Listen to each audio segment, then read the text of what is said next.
and one, and one.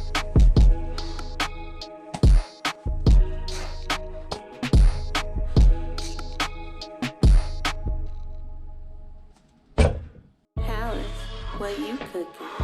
Beef, a nigga been stressed out. I'ma keep grinding till I'm the best out. You ain't no killer. Doggy, put that tech down. Swimming in that can pink waters on protect now. I'ma keep grinding till I'm the best out. You ain't no killer. Doggy, put that tech down. Swimming in that can pink waters on protect now. Ball like it's Dykeman or Ruckers. Ain't caught my shit, use a dumb little fucker. I'm finna door, game in no runners, and boy, I'm the next up. Hey yo, what's poppin', everybody? It's your boy Bull Deep here, aka Dip. And alongside me, I got your very own, I got your homie Jude Doley with me. So what's poppin', Andrew? How it feel losing, bro? Man, I really thought we had him in the first half. Then the Saints, they came through in the last quarter. I missed some important free throws, and I just hope coach ain't mad at me. It's a really... You better be mad. You bricked every shot. Yeah, I did. 0 points. I did get 3 assists, so I can't be too mad about that. I did play 20 minutes, though, so let's see how that goes. I just hope next season, in the spring, we can come back better. Semester 2? And the semester 2, and with the podcast. Because tonight, guys, this What's is happening? the season finale. You know it. It's finals week. Yeah, you already know. I'm done with finals. You finished all of yours? I finished all mine. I finished all of mine, too. I just have a late essay to submit. But you know what it is. Yo, that means semester 1, season 1 is done. So what's popping off? How's your day going? Yesterday was brick. It was brick. Like your shot. Yeah, that's probably It was why. mad It cold yesterday. What was the thing called again? It was a snow squall. I don't know what that was. It's basically just mad snow. I remember in the morning of the final, the province stats final, I did, I studied for it. I thought I would do better, but I don't know what I did. I go home, take a nap. In the morning was I took a nap. I woke up. It looks like a different world. It's white. It looked like a snow globe. Bro, I wanted to go for a run. I did not want to go outside my house. I don't want to get food, so we got Uber Eats. Yo, shout out to the Uber Eats drivers who are working during the squall. Yeah, I was troopers. working that night too, and I seen a lot of bike people, and they're still going. They're going hard at it. It's impressive. It is really impressive, and it doesn't pay that well either. No, It definitely doesn't not. pay Definitely that well not. either. So shout out to y'all. And on the flip side though, What's up? ordering on Uber Eats, it's mad expensive. Oh yeah. It's mad expensive. I don't even want to be paying for it. Dude, I was looking into meal prep and just getting better in shape. Yeah. And if you saw, you know who Kumail Nanjiani is? Oh yeah, of course. Yo, you see how shredded he got? Yeah, he got pretty ripped. Bro. In a year too, it's impressive. Yeah, he got Marvel behind his back. He got Exactly, the greatest though. nutritionist. I was gonna say that's what those Marvel movies do. Shout out to him as well, because he made sure to tell people that he has the best people working with him. Yeah, he did give credit. He wasn't just like, oh, look at my abs, look at my body. Nah, he gave credit to all of his trainers, everybody, and I respect that. Yeah, he's like, the only reason why this happened is because I have the biggest studio paying for them too. Yeah. So it's like he wanted to make sure not everybody can do it, not because you're not capable of doing it. It's just the restrictions It's the access to the resources. Yeah, maybe if you had the best resources, you would have made your shots. Yeah, maybe. Yo, if I Coach had better Ewing's trainer. upset with you, dog. I just hope 30 he come points, back, 15 man. rebounds, 0 assists. You know it. Yeah. Nah, I had no teammates, bro. My teammates aren't doing shit.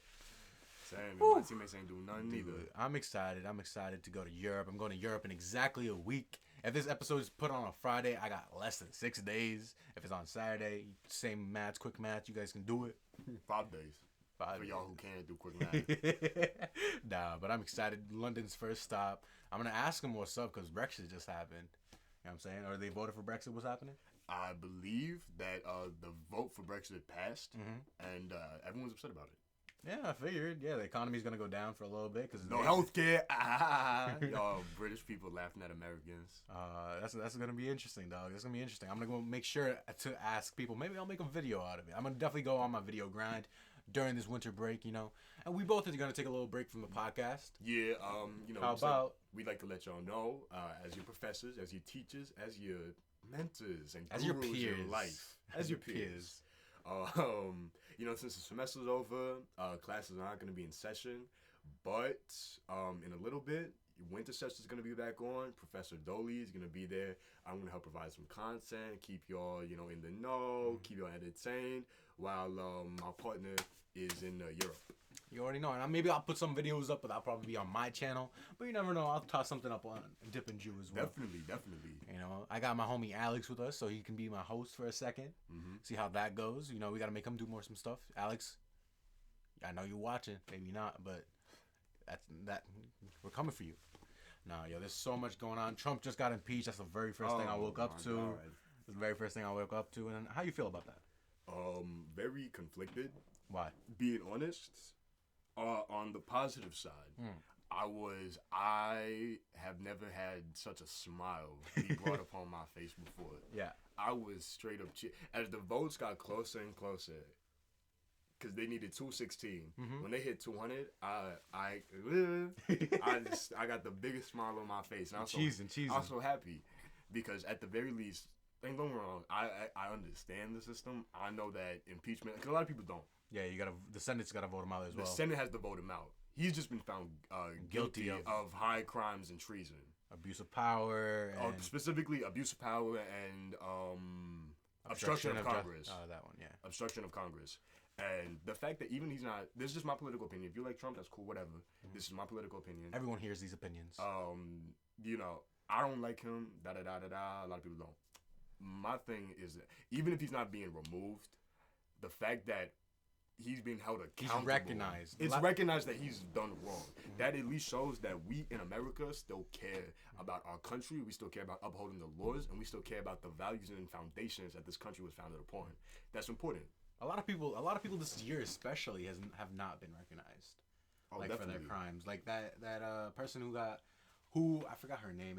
I think it was in Texas, who went in somebody's house and shot him up off duty, thinking it was her apartment. Yeah. Forgot her name, Sarah Holder maybe, something along that lines. But it's like, sure, she got jail time, but she got very, very much so lessened jail time compared to like somebody else who had gone. She got a hug. She got a hug, yeah. Hugs. She got 2 hugs. Okay, yeah, she got a hug from the judge. Yeah, and my brother. See, the brother's reasonable. The brother's like, at the end of that, you can't. I'm not gonna tell you how to console, how to deal with your own pain. But I mean, you know, I wouldn't have done that. So I definitely wouldn't have done that. I'm not gonna say that. Nah, I don't think I would have done that. But the judge, out of pocket. Definitely. Out of pocket. You're supposed to show unbiased. You're supposed to uphold justice. And bringing it back, that's also kind of what makes me. I'm also not happy about this. You know, the impeachment. Because we as Americans, we as a society, we as a country, we should not have to impeach our president. We should not be in the position where our president is not having our nation, as his priority. His best interest. You know what I mean? So that's why it's really conflicting for me, because especially this upcoming election, this is gonna be our first voting election, and it makes me candidates ain't the best. It ain't the best. I think it's better than 2016. Definitely. You know what? As soon as Trump got elected in 2016, and that's what I've seen, he started hitting up Ukraine, talking about Biden, because I guess he figured that Biden was gonna run in 2020. So that's how the investigation started. So that's kind of tough. You know, you shouldn't be using your power for that. But we got Andrew Yang, we got Trump, we got Biden, we got what's his face, old man. I love him. Bernie Sanders. There we go. And like a couple more. You think Hillary's gonna run? Nah, right? Nah. You know who's running from New York? Bloomberg. But I'm not even sure he's gonna make the primaries. So. I don't think so either. Do you see those ads like on YouTube videos of him? I got YouTube Premium. Oh, word? I've not seen an ad. You got YouTube Premium? You not downloading them videos? From Joel. Joel. I got you now. Yeah. But thank you, by the way. I know you're watching it too. That's one of the best gifts you've ever given me. I'm coming in for a cut soon, bro. We go to Europe soon. But I forgot where it's going with it. But I keep on seeing his videos, and it's coming from a middle class family. He raised 20,000 jobs. It's like he's gonna fight billionaires, but he's a billionaire himself. I was listening to a podcast about this actually just last night, and they were talking about how Bloomberg is he's like a more idealized version of Trump. Okay. And the fact that he is a billionaire, he has all the money, and that's really what's put him in the race. The fact that he can throw money around and it doesn't matter. Because you have someone, let's say for example, Kamala Harris, Andrew Yang, and I know Andrew Yang got money. He's got money, but not billions like him. Not billions like him. But I know, especially particularly with Pete Buttigieg. Buttigieg. I remember he was doing an interview on The Breakfast Club, and he has no funds. His platform is very interesting. He can't connect with minorities though. He can't connect with his own town. cannot connect with his own town. You know, And he's the mayor of a town that they're not listening because this is what their perspective was. Like, he's our mayor. Why isn't he paying attention to us? Which is reasonable. And you know what? I feel that comes out a lot actually with small town people that try to run for presidency. You know what I mean? Yeah, you know what? It is reasonable. And like with Bloomberg, everyone's criticizing him because like of how he was in New York. He made sure he got a third term. And that's where they were saying on the podcast where it actually came back against him because while he is a billionaire. With the political experience, that political experience that he has comes with a lot of negative baggage associated with it, and I find that really interesting because what he has done in New York has not been the greatest, and he wasn't even Democrat, you know, for a good time. So it does make me question why he's really even doing this. Just the status of president. He wants to do his own stuff. Yeah, but I feel like it's so very unrealistic. But I mean, you know, people were saying that about Trump, and look who we got. Yeah, that's very true. But a lot of people did not want Hillary. Hillary ran like what 4 or 5 times. Yeah. You know, and the loss streak is like excessive. Like it's extreme. Like if Biden ran in 2016, he lost, and he comes back now, that's reasonable. But it's like after a while, you gotta like pick up. Like maybe it's not for you. And there's such like a reputation now around Hillary, the Clintons especially, and the Clintons in general, that I feel like it just wouldn't work. Nah. And something I found interesting that they brought up that Yeah. I've been thinking about and I've been seeing in our generation and you know, us POC, us people of color, they were saying that statistically, when white voters are enraged or they feel disenfranchised, they go out and angrily vote. Okay. When minorities and young people are enraged and feel disenfranchised, we don't vote. Yeah. And I feel like that really is hurting us OD. You know what I mean? And it's just like, it makes me, I don't know. It's hard because I see like a lot of the rhetoric I see is that people are saying like, oh, my vote doesn't matter because the electoral college. Yeah. And that's definitely true to a sense.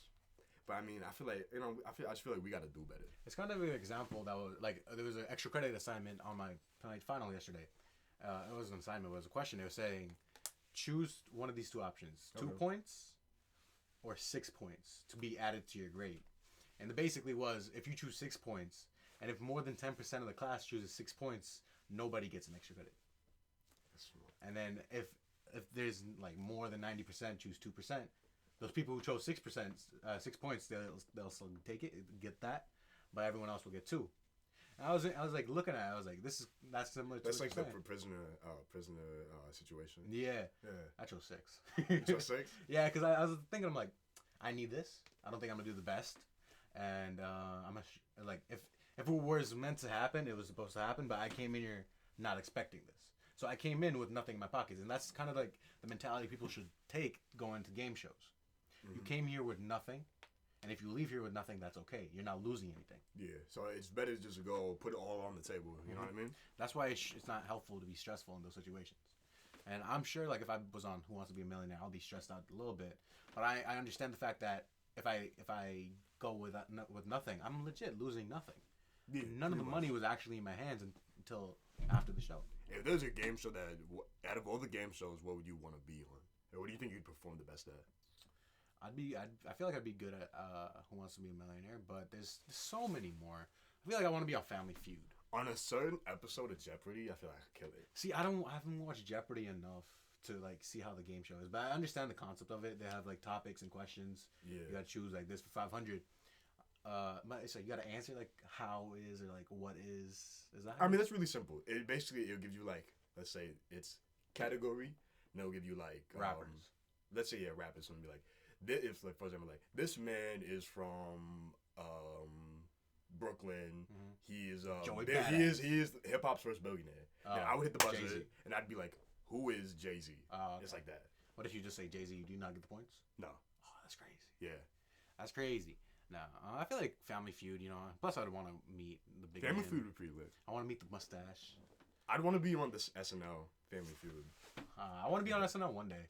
You know, maybe a host, maybe an employee working. I just want to be around them. I heard it's very competitive, which is understandable because everyone's trying to make It is very competitive. You know, especially because it's such an established scene. Yeah, it's such an established program. They've been going on and on and on for so long. Even Kevin Hart got rejected from SNL. Yeah, a lot of people, a lot of big people have been rejected by SNL. Yeah, and then a lot of the times SNL makes a lot of people's career. Like look at Pete Davidson. Yep. Pete Davidson. Definitely. You know, it's like he's popping off this year. Maybe it could be because like the splitting with Ariana Grande, but Yeah. it's like he was pretty big before that. And he's pretty big after that because he's a funny dude. He's dark, and a lot of people like dark stuff. He's from Staten Island, which is interesting. He's from Staten Island. He seems he's which makes a lot of sense. He's very Staten Island. He's the epitome of what I imagine a Staten Island person looks like. Yeah. You know what I'm saying? Just tall, lanky, white. So That's why I want to go on SNL because I know Kenan Thompson's. he went to the Daily Show, no? Who went to the Daily Show from SNL? I forgot. Yeah, I'm not too sure. But I would know love to be on the Daily Show. Daily Show would be dope. With, Daily Show would with be dope. is Trevor it- Noah Yeah, I love Trevor Noah. You know, I listened to his book twice. twice. Yeah, because I had to one for myself, one for class, and I was like, "Yo, this guy's amazing. This guy's dope, and he's funny too. He's a really funny dude. You know, he's knowledgeable. He knows what he's talking he's about. a really good story. He's a great story and storyteller. Yeah. Yep. You know, I'm working on my storytelling, bro. I gotta admit, it's like this semester, like alone, just like even with this podcast, I think I gotta attribute a lot of things that I've succeeded with this semester to the podcast. Because this podcast, it's even though it's ingrained into our regimen, it's something that really inspired. Like, oh, if I can do this every week, I can do something else. Yeah. So even with the Tagged Initiative, even with like me qualifying for the New York City Marathon, it's a lot of the things attribute to the podcast. Yeah, definitely. So it's building my confidence, and you guys know if you guys been watching this, confidence gets built by doing. I'm gonna make sure I say that every podcast. As you should. But like, if it wasn't for this, I don't think I would have accomplished a lot because I didn't have the inspiration before motivation. And a lot of people say motivation is pretty trash. Gary Vee says it, I think, and he's like, motivation is trash. You don't need motivation to do it. But you know what? I'd argue you do. You know, if somebody says you need motivation is trash, you don't need it, and if you do need it, you're pussy. No, you're not. Mm-hmm. Trust me, you got this. Just believe, and if you do believe in that motivation, it'll get you far. I think it matters on it's how you derive that motivation. You know what I mean? Because you can definitely find motivation from a negative source, Okay. and you can find motivation from a positive source. Yeah. You just need to channel that, the positive source and what's really gonna push you the most. Mm-hmm. Because a lot of people do. There's definitely a lot of instances I feel of people doing the right thing for the wrong reasons. Okay. You know what I mean? Like what? Let's say, for example, let's say Tag Initiative. There are a lot of people who do YouTube videos of giving things out to homeless people. Yeah. But you know that their intent is not there. Yeah. You know what I mean? They're just trying to show off. Yeah. Trying to get clout. Exactly. So, I feel like as long as you just gotta make sure that you are deriving, Positive emotions. positive emotion. Exactly. I And got then you're actually putting yourself into it. You know what? Like a couple episodes ago, I was talking about how to steal like an artist in the book by Very Austin good book. Keon. Very quick book, too. Yeah, very quick. Recommend it. But in it is like you should look at who you want to, what career field you want to go into. Say I want to go into acting, and then see who's the best at acting. Say not the best, but Timothée Chalamet. He's a great actor. He's young too. He's around our age. He graduated from LaGuardia. Oh. Yeah. So Oh, damn, that's actually really lit. yeah, and he's local. He's local. So watching him, and he's a great actor. You can mimic some of the things that he does, and then you could look at somebody else, say like Dwayne The Rock Johnson, in action. Those are two completely different things in the same same field. Yeah. And pick something up from him and emulate where they learned from and who their inspirations are, to kind of surround yourself with that. And like yesterday, like before the final, I got so tired of looking at math, and I was like, "Yo, Yeah. St. John's gives you like $60 and only so you can print, right? That's on your card you can print." So I printed out a whole script of Raiders of the Lost Ark, and just so I can study up on how scripts are supposed to be written and how I can emulate the Harrison. I think it was Harrison Ford who was in it. Yeah. How he acts in it, and then I can mimic that. So it's something like if you're interested in something, Little things. say basketball, Yeah. shoot, see how your form is, record it. Look how Stephen Curry does it. Look at his dribbles and try mimicking it. Look at Kobe, mimic it. Look at LeBron doing it. You know what I'm saying? Just try your best. Definitely. And I feel like you do that a lot. You listen to so much music. You surround yourself by it. I try to. What's really important, I feel, if whatever you try to do to improve yourself, whatever your craft is, whatever your hobby is, whatever your path is, you just gotta make sure that you immerse yourself. That's really important. That's why a lot of people, they'll do like a vision board. They'll write down their goals. They'll make sure that they are constantly being reminded of that. And then after that, then you want to make sure that you are It's something. It's like learning a language. You know what I mean? Yeah. If you want to learn Spanish, you gotta listen to Spanish music. You gotta talk to Spanish people, and you gotta watch Spanish shows. You know what I mean? Immerse yourself in that. Same thing with, let's say, like you said, basketball. If you want to get better at basketball, you know, go out there and practice, of course. But then also, it helps a lot to look at your favorite player, look at their favorite tricks, the way they play, their highlights, emulate that, in practice and on the court, in game during game speed. You know what I mean? Say you like Lonzo Ball's passing, right? And Lonzo Ball's favorite player is LeBron. What do you take from LeBron as his favorite Exactly. player? On another level, you even go deeper, right? Like, let's say I have my Michael Jordan and my Allen Iverson biographies. On a deeper level, you read about who inspires them, who influences their game. Like, you look at Kobe, who influenced Kobe, MJ. You know what I mean? And who influenced MJ? It goes His brother. deeper and deeper. Exactly. Yeah. So it's just, you know what I mean? Like I said, it's all about feeling like an artist. Yeah, and another thing, stay committed. Like, even with this podcast in general, it doesn't get the best views. Each week we get probably 30 to 50 views on average, right? Check the last podcast, we got 28. And that's okay. We're okay with that number, Hopefully you can grow in the future, but, we're still trying. You saw that skit at the start of it. I know you liked it. We worked hard on that. We worked very hard on that. I think a took little way longer. more effort than, like, the podcast. You know what? But we tried, and you stayed committed to it. And this is our, I think, probably 13th to 15th episode, somewhere around there. I wish we had thumbnails to put so we could know, but I'm messing around. But no, definitely just stay committed. After this, you know what I mean? This was our first freshman semester of the podcast. Yeah. And I'm sure, how would you say your first semester of college went? Mine went pretty rocky. And Mine went pretty well compared to yours. I know a lot of people, their semesters, they're rocky. They're just trying to, it's really your first Settle taste. down, It's your first fit taste in. of growing up. So you're learning the campus. You're learning where the buildings are. Like on the first day, you didn't know where, say, Bent Hall was. What is Bent Hall? You don't know what that is. Exactly. The first time that you try to ride a bike without training wheels, you're gonna fall a couple times. That's basically what this podcast. This is our first. This is us trying to learn how to walk. This is our first step into the entertainment game in general. Exactly. And hopefully we're getting better in storytelling. I feel like my mic presence in general has gotten much better compared to the first episode, and then the beta episode as well. The beta episode was trash. That's what I'm saying. Even you, I want all of you guys a month from now. I want y'all to look at what we have out now, and just look at all that and see what we do, and how we make our show. I know. The spring semester, the second season, it's coming with heat. It's gonna be a lot better. It's coming with heat, baby. Because we've learned a lot. Like, we don't have the highest amount of views, but we have been staying consistent, and we have been working each episode and trying different things. Yeah. I'm sure you've noticed, like, not every episode's the same. Maybe the angle is different, the lighting is different, the setup, even the cast. Like, we'll have other people, et cetera, et cetera. So just all of this is culminating for us to just right off the jump of the second season to be better than everything we've done so far combined. It's always helpful to also have somebody to, like, when you write an essay, you always have somebody proofread it. Yeah. Everyone has said that throughout school, right? Have somebody with you with your project, whatever you're doing. Like, I got Andrew right here. That little skit we got in the beginning wouldn't have been possible with just one person. Yeah, it was tough with two people trying to get the angle. It's a small room, so it's like we're doing our best. And look, you don't need the biggest studio to start recording. You just need one camera, one mic, and do it. You don't even need this mic. You can use your phone. Sometimes we're gonna do that, and it's fun. I see you got Kevin Hart and Dwayne the Rock Johnson there. Yeah, I'm working. Say something about them? No, I'm working on some projects too. Yeah, I'm working on some projects. You know the vibe. Yeah, don't forget about Dip and Drew. Make sure during our semester break, make sure to check out Ball Deep. It's Ball Deep. Instagram, YouTube, wherever you can find that. Links will be in the bio. In the description for sure. Swipe up. Yeah, you already know.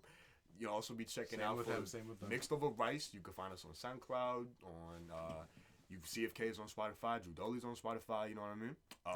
You look out for the YouTube. Basically what I'm saying, we're both of us individually and together. Working hard. We're working on a lot of things, you know what I mean? So especially in 2020, it's gonna be a new decade. It's gonna be a new era and new era for stars. You know what I mean? Yeah, you already know, new body of work. We're trying our best, and that's not the end of the podcast, even though it sounded like it. We're starting. This is the start. We're only 25 minutes in, baby. We're only 25 minutes in. It's the finale, so y'all better be in for the ride. Yeah, we in here for a while. It's gonna be a Marvel movie. Nah, it's fun though. I'm really happy with everyone. And you know what? This semester, I've been so focused on my work. I haven't been doing one of my hobbies, talking to strangers as much. Yeah, you But gonna get back on that? You excited for that in Europe? Yo, I'm excited. I'm so excited because a lot of the things I want to try is like I want to put on European accent. Have you learned any like phrases for all the countries you're visiting? For Paris, I did, and then I forgot it. I was like, the phrase was hello, bonjour. No, shut up for a second. Hello. I don't really speak French that well. Do you speak English? And it was I know please is s'il vous plaît. S'il vous plaît. S'il vous plaît. Yeah, you know. That's so, please. I think so. Yeah. Interesting. Yeah. S'il vous plaît. I think it is. I may be wrong, but you know, it's. I'm really excited. That sound fucked up. You know.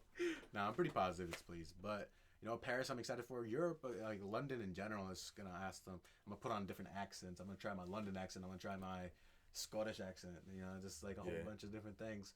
I want to make sure I want to make them work hard to guess that I'm American, and I feel like I'm very loud that they'll figure it out right away. But it is what it is. I want to go to Europe. I want to go to Europe. I want to go to Europe specifically to be like an American. No, yo, I'm in London for 7 days. You know, 1 day for every little thing. You know, I'm gonna go up to people and be like, "Wait, what do you think I am?" You know, just put on random voices, and they're pretty bad, all of them. So I went up and down the I-95 being the obnoxious New Yorker. You know what I mean? You know, cutting. You know what I mean? Weaving through traffic just to make sure everyone saw my New York bumper. You know what I mean? My license plate. You know, I'm bumping my music OD, all my New York artists, you know what I mean? I'm just being frankly, I'm just being an asshole New Yorker. Yeah. I'm doing that stateside. that's what we are. You can that. In Europe, I'm going to be, Europe, you already know. Dude, I'm gonna Europe everywhere I go. That means, I want to do like a video of just like, everywhere I go in the world, I want to see if I can get any years back. Yeah, that's the whole goal, yo. I tried, now I didn't go in anywhere like dense. I tried in Baltimore. I didn't get nothing back. I didn't meet a New Yorker though in Baltimore. Yeah. It was actually really lit.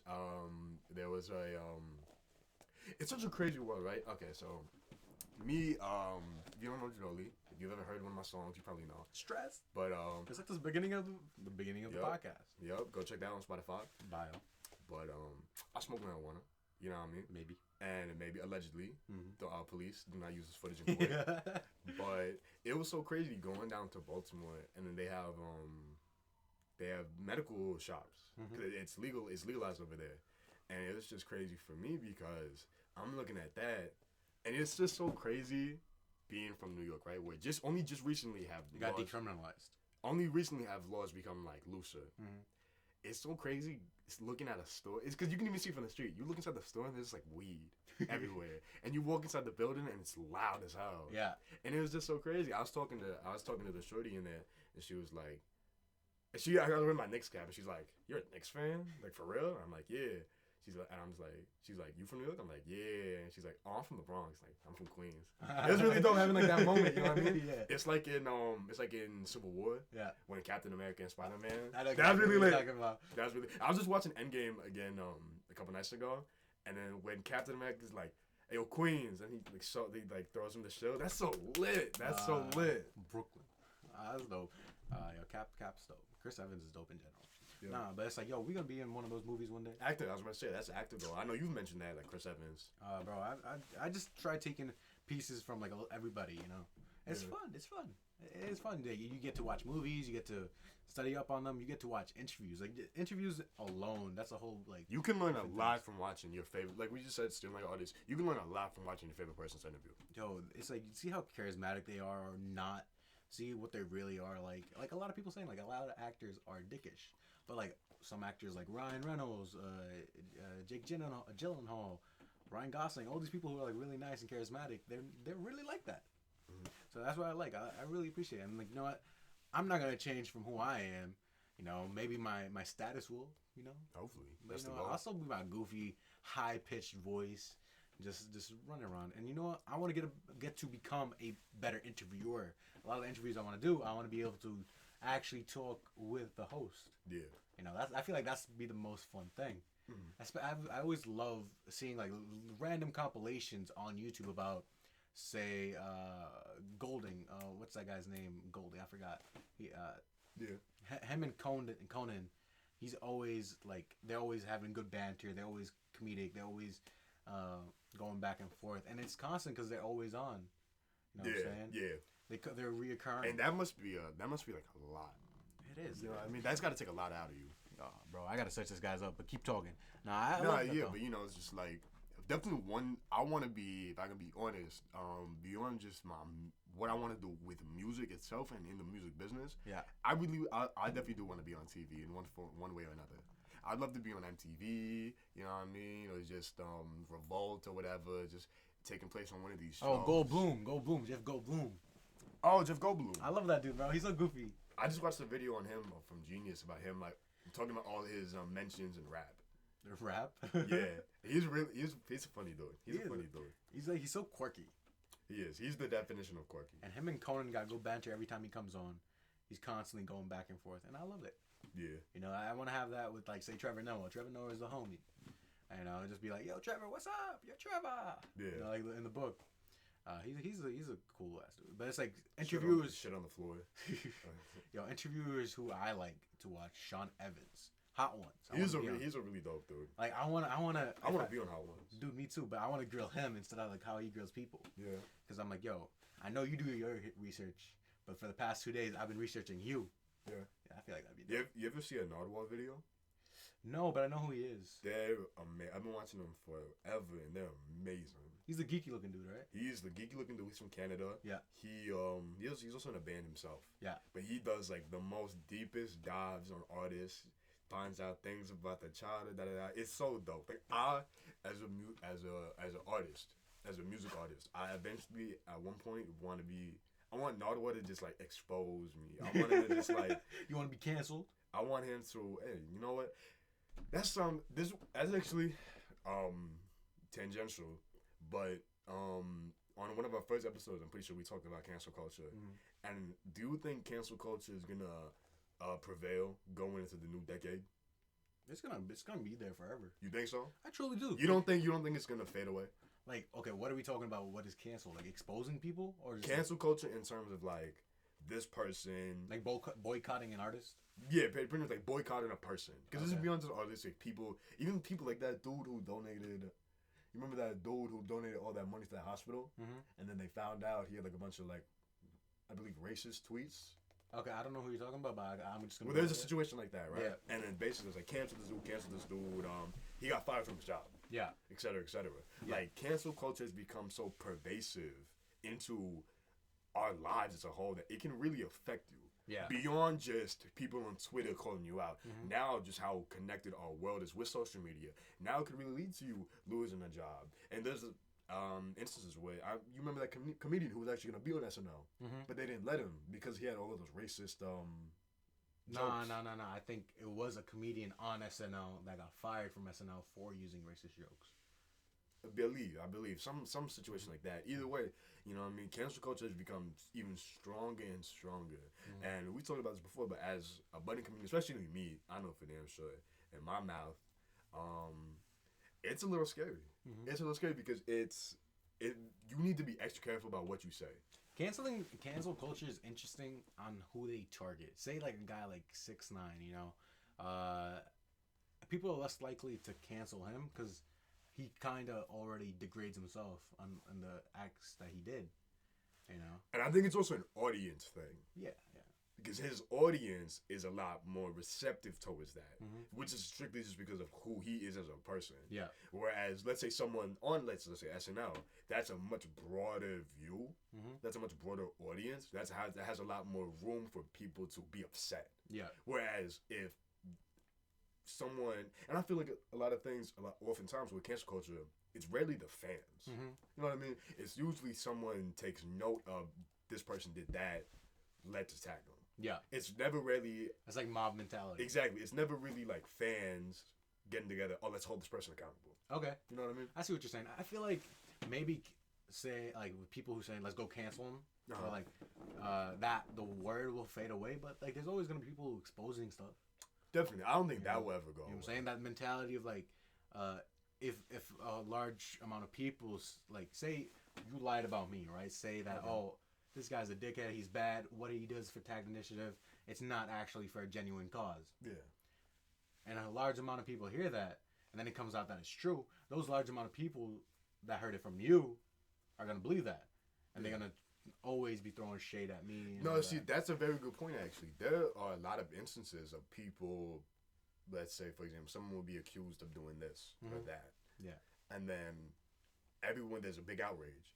And then eventually it comes out that that didn't happen or that's false. A lot of people don't go check back on it. Yeah. They still hold on to that opinion. They still hold on to that belief. And I don't know if there's a fix for that. I think that's just like the culture that Time we live will in. tell, yo. Time will tell. You just gotta go with it. You know, I guess like you should. Those who know they're innocent should take canceling with a grain of salt.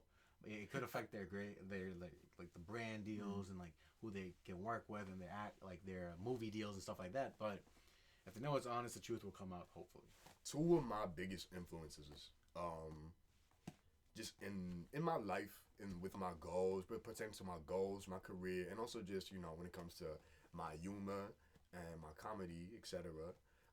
Two of my biggest influences are Jesus and Meryl, two dudes from the Bronx, and they grew up very similar in that New York sense to us, right? Where growing up, and I've noticed from people who aren't from New York, they're a little more sensitive because here in New York, a lot of for real people say anything, Yeah. and it goes, and it's fine because we understand that, you know what I mean, and we're cool with that, and that doesn't really fly. That's like, for example, we've said so many things throughout all the lunch tables we've been at. And all the just sitting in Christina's some messed up things. Exactly, yeah. we've said some messed up things that That's like if that was even said on this podcast, you know what I mean?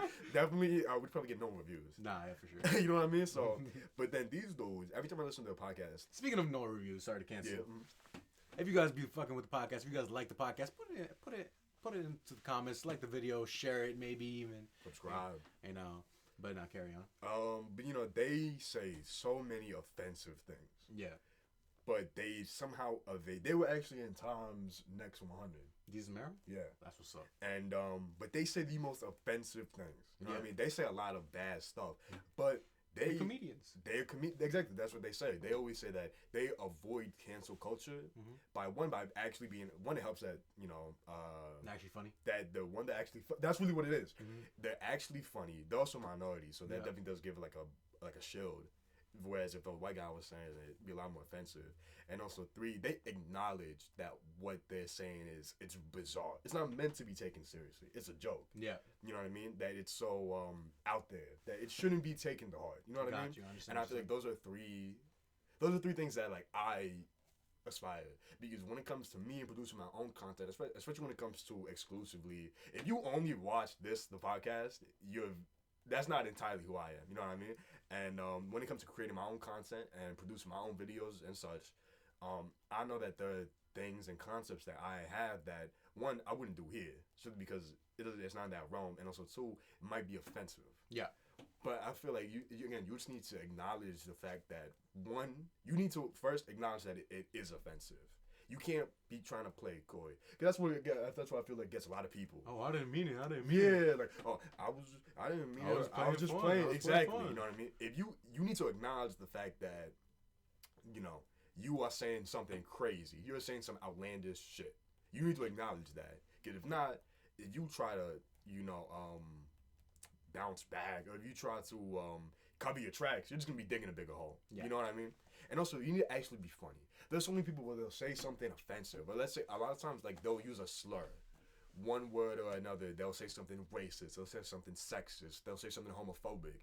And honestly, as a minority and as someone who sees himself as an ally for beyond just minorities, because there are experiences I don't know. I'm not homosexual. I'm not transgender. I don't know what those experiences are like, but I still like to say I'm an ally. But with that being said, I can See, definitely say a lot of people, and especially who are big and have like the status, who are saying that, a lot of them sometimes are seen as pandering. that's true too. A lot of people don't think that's sincere. So it's like you gotta find out what is the truth. But that's also kind of why, as a content creator, and this is something I've been thinking about a lot going forward, because I really want to amp up, the both of us, we're going to amp up our production and our output.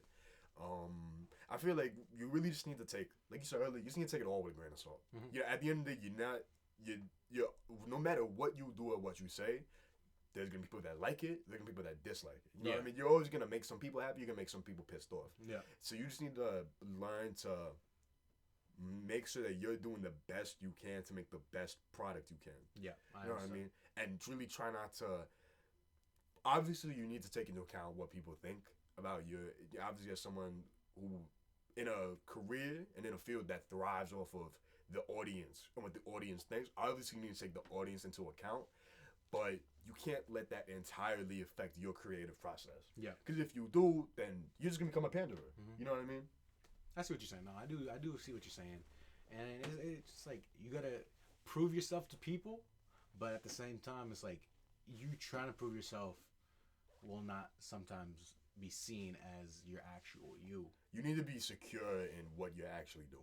Exactly. Like, say a YouTuber, like, say Logan Paul. Logan Paul, a lot of people are saying, like, he's actually a good dude. YouTube is actually, you know what? YouTube is a really great platform to bring up this whole topic on because YouTube is doing a lot of changes. I don't know if you've seen, they've done, like with the kids. Just recently, just like a couple days ago, they passed like a whole new harassment rule. Yeah. And they're going really hard. They're saying like anything that's perceived as bullying and such like that can be removed. And it goes beyond just YouTube videos. It's also in the comment section. You know what I mean? And it comes down to, you know, just this fight that we've seen against all these adpocalypses where people are now trying to be more kid friendly and they're trying to be, you know, less offensive. You know, because I remember a couple years ago, like before the first apocalypse, you had a lot of people who were just being very offensive. And that works for some people, that doesn't work for some people, and that's fine. Yeah. Comedy's all subjective. But now we're entering a world where you can't even have that option. You know what I mean? Nah. See, the thing about YouTube, I don't know. It's like it's such a big streaming service in general. It won't die out. You think so? I'm saying. I'm trying to finish though. It's like, but it constantly throwing in these like little nudges is gonna make another thing rise up where you can do some of these stuff. So there's gonna become a competitor. Competitors are gonna rise to combat YouTube. You know what I'm saying? Like That's how true. Mixer came in for Twitch. That's true. That's what I'm trying to say. I agree on that because I remember before when Vimeo came out and these other video hosting websites, they were coming at a time where YouTube was one I feel like maybe not at its biggest, but at its most loved, its most favored, and it didn't work out. I mean, no one's out here creating content on Vimeo for their audience, et cetera, for the most part. But like you said, now with YouTube becoming a lot more restrictive on what they allow, which is good and bad, for sure. But with them being more restrictive, it is definitely kind of might lead to other platforms taking advantage of that. Yeah, for sure. And I find that really interesting going into this next decade because a platform like YouTube has been around for so long. They've been around since 2007. Like 15 years, yeah. You know what I mean? They've been around for so long. Yeah, for most of our lives. Yeah. And I really wonder if there's going to be a change of guard. The biggest thing that's gonna happen is the big time artists, like say like how Ninja went from Twitch to Mixer. Yeah. Shroud went from Twitch to Mixer and stuff like this. Like those are just streamers, but like say who's the biggest, like PewDiePie's leaving. He said he's gonna take a break. But it's like say like these big time artists move on. Sure, that will allow a lot of smaller people to rise. I'm not too sure. You think so? I mean, look at T-Series. I feel that YouTube, and with it becoming more family friendly, I think that YouTube is becoming more and more of a platform for corporations. Because, for example, look at if you look at the trending section, the popular section on YouTube, you see a lot of Jimmy Kimmel, Jimmy Fallon's. You see people who are already established. You see people with media networks behind them. But don't they have like these creators on the rise type sections? Yeah, to an extent, but that doesn't. I don't see that. That doesn't help for like the mass people. Exactly. They will always have an audience. Yeah. As long as they create content that will be allowed on YouTube, they will always have their audience. But on they're not YouTube. free to fully put themselves into it. Like the stuff Not that in the we same do. way PewDiePie is. Yeah. You know what they've actually done? Like, you know how you can't have curses in your stuff or you're gonna get monetized? Demonetized, yep. Yeah, that's what I'm trying to. Yeah, thank you. A beep is considered like a half. Like if you like say, "Hey yo, what's beep and up?" That's considered a half curse. So it's like if you have two beeps, that's one whole curse. Was it really? Like Yeah, PG-13 that's kind of that's crazy, right? That is really crazy. It's like- It's crazy because, not to cut you off, but it's crazy because I remember I was really on the internet. Like, I was really on the internet when I was young. My folks had a computer. It was really old, but it let me surf the web. And I remember when I first saw YouTube, I was like 8. And I also had an older sister, too, who was more in tune with all of that. So I remember when I first saw YouTube, I was like 8 or 9 years old, and it was kind of like what we do here. You know what I mean? It's just just people, A camera. and it's just camera people in their talking. room, just trying things out Mhm. and just trying to make funny content. Not even necessarily for an audience, but they're just trying to put something out there. Yeah. You know what I mean? And you know what the biggest thing, like to bring it a full circle back to what we were talking about earlier, the biggest thing to try to prove yourself to people, say like we just had a skit, right? And we're continually gonna make skits. Say I want to get into acting, people are just gonna say, oh, he's just a skit. He just does that. He can't do an actual movie, stuff like that. So there's always that, like if you're doing one genre, people don't think you can do another. They don't think you can be multifaceted, which isn't like it's tough. Don't get me wrong. Like, look at Lily Singh. Oh, she was a skit. Like she like made skits on YouTube. Now she has a show on TV that's not doing so well. Even going on that, coming from the platform of YouTube, there are a lot of people in big media in big media who look at YouTube as a failure, and you as a YouTuber, they kind of see it as a joke. Yeah. I just remember even it's like small things about there's something that Jimmy Kimmel's been really big about, and really anti YouTube. Yeah. So if he brings on a YouTuber, he's like very crass. He's very- always exactly. And I just saw a video yesterday where he was introducing this dude who makes videos on YouTube, and he was just like, "Oh, it really made a step down." Da da da. And he's just kind of like insulting him, and it's just like you can tell. It's kind of sorry to cut you off, but it's so stupid because a lot of these big time people, like say Will Smith, he came to YouTube. It's another way to make money. It's another way to get your audience out. That's the thing. I feel like when you look at these big people and these big corporations, there's always two ways they're gonna do it. They're either gonna be threatened by YouTube and they're gonna attack it, or they're gonna try to embrace it. And And the dumb thing, Jimmy Kimmel is on YouTube. Like, why is he talking? he does, but exactly that's the thing. Jimmy a Kimmel, hypocrite. he double dips. Yeah. He tries to get his cake and eat it too. But the thing is, it works. It's not like it's not working out for him. Yeah. And that's why I'm saying I feel like YouTube and just the internet in general. Like I was saying, YouTube, when I first saw YouTube and as I've been watching it grow and evolve, it was so free. And it was really like a wild, wild west. Like you look at all the early viral videos, it's not the same. For example, do you remember like the Numa guy? Yeah. You remember the lightsaber kid? Yeah. All of that. You remember like the Black Ninja? No. He had like the nunchucks. And Yeah. You know what I mean? Like those old YouTube videos. That's not really what would go popping nowadays. It's so different. You know what I mean? No, because people now expect a higher production. The values are so different. But which is why standards are different. Which is why it's put YouTube in this difficult situation. and content creators themselves in difficult positions. It's no longer, how you said earlier, a camera and people just having fun. It's actual like, oh, good cameras that cost like $3K, and then you gotta move around. You gotta know people. You gotta be working with people. You gotta collab, which I understand. I love collabing. I would love to collab with more people, but it's like a mandate now. If you want to get more views, you want to collab, you should have a collab. It needs to be a lot. The process has become a lot more involved and a lot heavier. You know what I mean? And I find that interesting because it kind of, you look at the process of making a YouTube video and YouTubers in general, it's kind of followed YouTube's website, you know, as a whole. Because before, YouTube used to just be owned by a bunch of dudes. And then eventually, 2012-ish, I believe, it got bought by Google.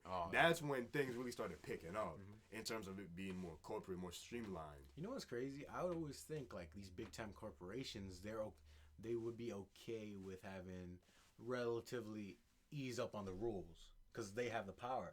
Like say an audience, say like Vimeo, I feel like they'd be more they'd censor more compared to a big time corporation that's already established because they have nobody competing with them. You know what I'm saying? So I'm saying like Google can allow curses happening and still pay out money Because they have they have the resources to be like, all right, bet. Ideally, it would, but then you remember that This is lower the CPM. That's what I would recommend. Like they don't gotta demonetize their dudes, but I feel like the reason why that wouldn't work, that is a good idea, but I feel like the reason why that wouldn't work is because it's not like Google's fronting their own money for YouTube. It's from advertisers. You know what I mean? I see what you're saying. So that's why it's like a lot of people, like I just watched a video, I forget, but it was from I think it was from a Marvel movie or whatever, and it was basically there was a Ford, there was a truck and it hit a disabled kid. Yeah. And you can see that it's supposed to be a Ford, but Ford in a movie, because you really see this. Because usually when you see a car in a movie, right, you see the logo, you see everything. They want to make sure that that is known, that their product placement is there. Yeah. But now when the Ford is hitting the disabled kid, you see like they put like a bumper over like the logo, they Yeah. make sure it's blacked out. You wouldn't know what car it is. Yeah. Because you know a lot of advertisers, they don't want it to be associated with something negative. And now with how hypersensitive the entertainment world and media has become, a lot of advertisers, they don't want to jump the gun. Have you seen what went on with the Hallmark commercial? No. Basically, I don't even know Hallmark had a commercial. First off, Cards. they just make cards, yeah. But they have a channel, and they were running commercials where they ran like I think 5 of them or something, but a couple of them had lesbians getting married, Okay. and they removed it Okay. because they said that it didn't follow their values. Ah. But then there was a That's lot of tough. backlash. That's tough. There was a lot of backlash though, so they put it back. Oh. There was even more, you know what I mean? There was Yeah. even more backlash. So it's so interesting as someone who is younger and as someone who kind of, I'm not like these kids that we see now where they have iPads in their hands and they're growing up for real with this technology. Because the world wasn't like this when I was like 5. Yeah. You know what I mean? Before 07, before the iPhone, I feel like the world of tech was pretty different. Oh yeah. At least for our sure. childhood was different from you what see- childhood is now. Like, look at our setup, bro. Before you couldn't even do this on your phone. Low key, this is kind of mind blowing. Yeah. Low key, this is kind of mind blowing. The amount of power that's in our our laps. Yo, It's crazy. And our phones especially. It's just all- laptops when we were kids We're yo, trash. they were fat, bro. They were so heavy. They were big. And it's crazy because I remember when we were kids, like the laptops we would get, if any, they'd be like the Leapfrog, like the little kid version. You know what I mean? The kid versions that they didn't do anything. They just All played you gotta do is games. just click one button, something Yeah. happens. Nowadays, kids have for real full-fledged Laptops and laptops phones. with access to the entire Bro, internet. I had a BlackBerry in like freshman year of high school. That's how late I was, but I thought that was the coolest thing. Yeah, I had HTC. Yeah, you were an Android boy. One Touch. You were an Android boy. Yep. But that's crazy though. Like, especially in these 4 years, how much has happened. Like, look at an iPhone X. Look at the camera quality. You don't even need a GoPro. You don't even need a camera because you could do everything on that. You could vlog on a camera, like on your phone. If we wanted to, alright, 10 years ago, 2009, I'm pretty sure of them, the highest amount of quality we could have uploaded it up on our podcast would have been 480p. Yeah. If we wanted to, for real, right now, we could upload our podcast in 4K. Yeah. And that's crazy. That's a 10-year. This little camera can record it. That's in a 4K. 10-year difference. Yeah. And just the amount of At change. 4K, it looks so good. It doesn't feel nice. You know what I'm saying? It's off-putting to a lot of people. Yeah, You because know what I like mean? you're so used to like the lower quality. It's like say you've lived in I forgot what book it is, but it was also a movie that came with it, like silence. This all silence. You live on a planet with all silence, and then one day rain comes. That noise is gonna be aching to you because you're so never heard used it to the before. quiet. Yeah. Yeah, so it's just like from silence to. Yeah. It's gonna mess you up. It's like a flashbang Yeah. for your eyes. Your eyes are not used to that, so you're gonna shrug in pain. So it's like this may be an extreme example, but It's kind of going off of that. There's something really interesting that, you know, if you find, I know you're into like science and like metaphysics and all that kind of stuff. metaphysics Space. is philosophy. Yeah. Well, it goes into Yeah, what's philosophy up? too. Well, philosophy is a science. I'd say so. Yeah, I guess. But there's this old movie from the 1970s, I believe. It's one of the first like CGI films they have. It's meant to explain the fourth dimension. Okay. And it's kind of going over what you said, like living in a world and having it drastically change, or being shown something that drastically changes it. And it's analogous for, you know, change, racism, religion. It's actually really interesting. A lot of the movie is shown on a 2D plane. Really? There are square people, triangle people. That would make These are sense. not- No, that makes sense But though, yeah. because 4D and from what I remember is something that we can't understand because that's Yeah. not our life. that's like It's beyond us. We're right now in 3D, but when you look like a 3D computer made thing, looks fake. It doesn't look real. Yeah. But 4D in its old self is a different reality. And we are like in the same reality, but we just can't Exactly. experience 4D. I guess the best way I can describe it, say this is a plane right here, Yeah. right? Say we're 2 centimeters long. There's a perpendicular, bigger square surrounding us, and I think that's the best way I can describe what 4D is. You know, so it's perpendicular, but it's watching over us. Are you looking up what the movie is? trying to look up what exactly it was. But I mean, so basically, it's this movie where people are on. It's not people, but it's these shapes, and they have voices, and they're talking. Da da da da. It's entirely 2D, and then eventually there's a 3D figure. Yeah. And it blows their mind, and they all get freaked out. Yeah. And it's analogous for a lot of things. One, it definitely demonstrates kind of the difference between of how. Did you watch Interstellar? No. Well, we couldn't understand something beyond us. A lot of people don't understand the Earth is round. Yeah, which is crazy. Nah, but what is the fourth dimension from online is time and physics, the continued progress of existence and events, the fourth dimensional space, the concept of the fourth spatial dimension, space-time, the unification of time and space as a fourth dimensional continuum. So it's where they both align together and they cross. So when I said about the 2 planes perpendicular, it's probably that point right there. It's crossing. It's weird for me to describe. You know, here there's something that says, "Can we see 4D? Can we see 4D?" Even though we are 3D beings who live in a 3D world, as eyes they actually only see in 2D. Oh, yeah. Oh, that it is true. The only reason, and this is something I think about this a lot actually, because I have myopia. I'm nearsighted. It's OD. Like if you look through my glasses, I'm actually blind. And I'm one of those. I have those contacts you can sleep in. You're supposed to take them out every week. I haven't taken these out in a month and a half. Yo, you bug. I'm chilling though. I'm chilling because a lot of people that do it too. A lot of people that are just chilling. So I'm chilling. You know what I mean? But my point. What? My point. That's not okay. My point is. They're gonna dissolve in your eyes. Nah, they don't. I make sure they don't. I make sure they don't. But you know, I don't even know what I was talking about. Man, you know what? I think we just. I think we've lost sight of what this podcast is supposed to be. You know what this podcast is supposed to be? It's supposed to be us trying to grow as individuals and as creators, bringing alongside people who want to grow as individuals and as creators as well. Yeah, to inspire y'all to, be like us. Or even be better than us. You know, we're all growing together. Exactly. You know, this has been our first semester. We've tried hard. We've worked hard. We've done our best to the most that we can do with the resources that we had. You know, I'm happy where we started and where we finished for this semester, and I feel like definitely, you can say the same. I'm happy with what we've done, and it's definitely, obviously, I'm not gonna lie, I'm a gasser at times, but I'm not gonna lie, like this is the best, podcast We're not pandering out there. right now. This is not the greatest quality that we can even create now. Yeah. For sure. We can, even right now, we could create better content if we were given more resources and better circumstances. But that's not the case. We're still trying. And, we do take lessons from every podcast we make. We try to get better and better. And hopefully, not even hopefully, next season, it's going to be much better. It's going to be so much better. I'm really excited, actually. Yo, you know what's up next, guys? Dip and Juice, semester 2. That's the vibe. That's where we're going for. And hopefully it's even more beautiful. I'm gonna go to Europe. I'm gonna get some more stories. He's gonna be here. Winter clashes in section. Yup. You know what I'm saying? I'm gonna keep feeding you.